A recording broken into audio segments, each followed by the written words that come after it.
Hello नमस्कार, कैसे हो आप सब लोग। आप सभी का स्वागत है मेरे यूट्यूब चैनल में।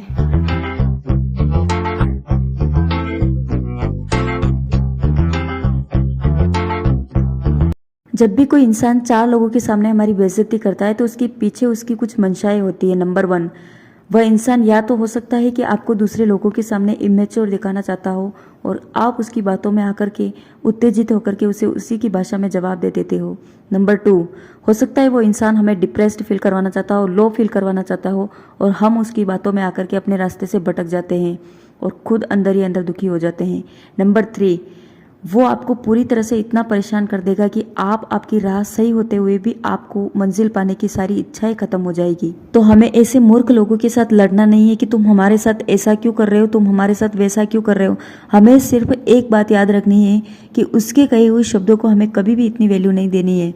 हमें बस उनके शब्दों के पीछे की मंशा जानकर और समझकर मुस्कुराकर अपने लक्ष्य की तरफ आगे बढ़ना है। जब भी कोई इंसान बेइज्जती करे तो हमें एक गहरी सांस लेनी है और सोचना है, मैं कौन हूँ और मेरा अस्तित्व क्या है।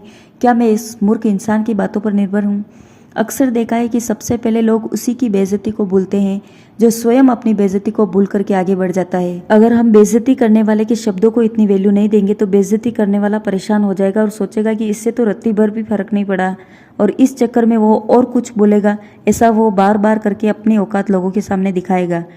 उसके इस पागलपन की वजह से लोग भी सोचेंगे कि ये तो घटिया इंसान है, हर किसी को कुछ भी बोल सकता है, इससे तो दूर ही रहे तो अच्छा है।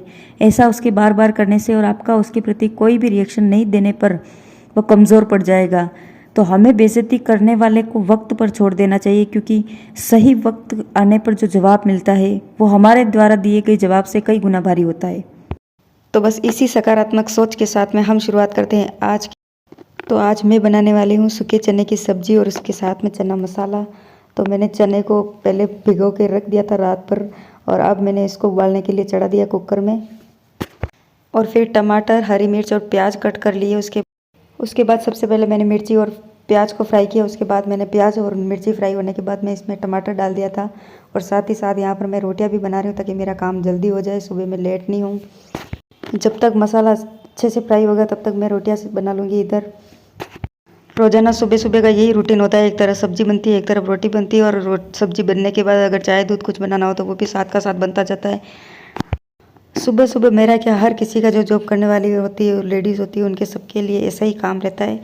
सब्जी बनाने के बाद जैसे थोड़ी देर बैठ गए ऐसा नहीं कर सकते, क्योंकि सुबह सुबह जल्दी जाना रहता है और काम सारा जल्दी निपटाना रहता है। तो यहाँ पर मेरी रोटी अभी बन गई है और यहाँ पर मैंने चने को देख लिया है कि उबल के सही हो तो गए।